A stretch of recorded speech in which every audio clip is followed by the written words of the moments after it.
अमरोहा की जेल में बंद आजाद भारत की पहली महिला को फांसी के फंदे से लटकाया जाएगा। मथुरा स्थित उत्तर प्रदेश के इकलौते फांसी घर में इसके लिए तैयारी शुरू कर दी गई है। मेरठ के पवन जल्लाद ने फांसी घर का दौरा कर वहां की कमियों की जानकारी अधिकारियों को दे दी है। पवन जल्लाद का मानना है कि अपने प्रेमी के साथ पूरे परिवार की निर्ममता से हत्या करने वाली शबनम को समाज में जीने का कोई अधिकार नहीं है। घटना उत्तर प्रदेश के अमरोहा से महज 20 किलोमीटर दूर बावंगेड़ी गांव की है। शबनम और सलीम के बीच प्रेम संबंध थे। शबनम ने अंग्रेजी और भूगोल में एमए किया था। वह सूफी परिवार की थी। उनके परिवार के पास काफी जमीन थी। वहीं सलीम 5वीं फेल था और पेशे से एक मजदूर था।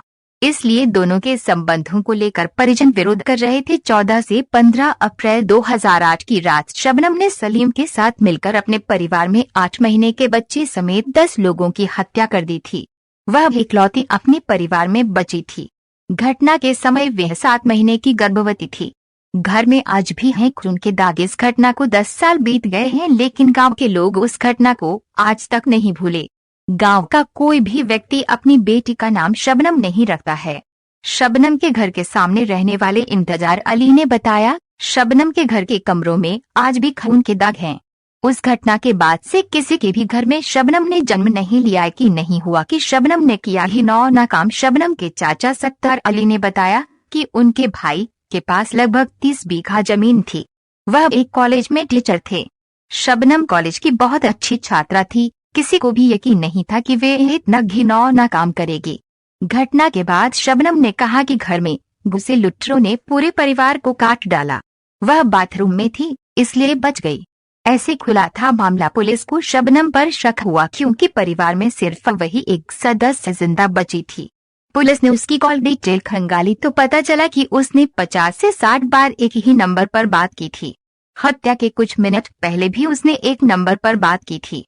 इसके बाद पुलिस ने शबनम को पकड़ा और बाद में सलीम को भी गिरफ्तार कर लिया गया। कुछ दिन पहले शबनम ने लिखा था बेटे को पत्र। शबनम ने कुछ दिनों पहले ही अपने 12 साल के बेटे को पत्र लिखा। इस पत्र में उसने लिखा, अच्छे से पढ़ना, बड़ों का कहना मानना। मुझे उम्मीद है कि हम जल्द ही मिलेंगे। तब तक अपना ख्याल रखना। बुलंदशहर के दंपति ने गोद लिया शबनम का बेटा। शबनम के बेटे को बुलंदशहर के रहने वाले पत्रकार उस्मान सैफी और उनकी पत्नी वंदना ने गोद ले लिया था। अमरोहा की बाल कल्याण समिति वहां जाकर उनके बच्चे का हाल चाल लेती है। उस्मान ने कहा कि एक बार उसने शबनम और सलीम की तस्वीर देखी तो पूछा कि मां के साथ कौन है। उन्होंने उससे कहा कि वह उसके अंकल है। उन्होंने बताया कि वे लोग बच्चे की कुछ नहीं बताते हैं, लेकिन पता नहीं कब तक सच छिपा पाएंगे। शबनम ने की थी उस्मान की मदद। उस्मान ने बताया, मैं और शबनम एक ही कॉलेज में पढ़ते थे। वह मुझसे 2 साल सीनियर थी। हम दोनों एक ही बस से आते जाते थे। एक बार मेरे पास फीस जमा करने के लिए रुपए नहीं थे तो उसने मेरी मदद की थी। जब मुझे घटना का पता चला तो बहुत बुरा लगा। बाद में उनके बच्चे को देखभाल के लिए किसी को सौंपा जाना था, इसलिए मैंने उनके बेटे को गोद ले लिया।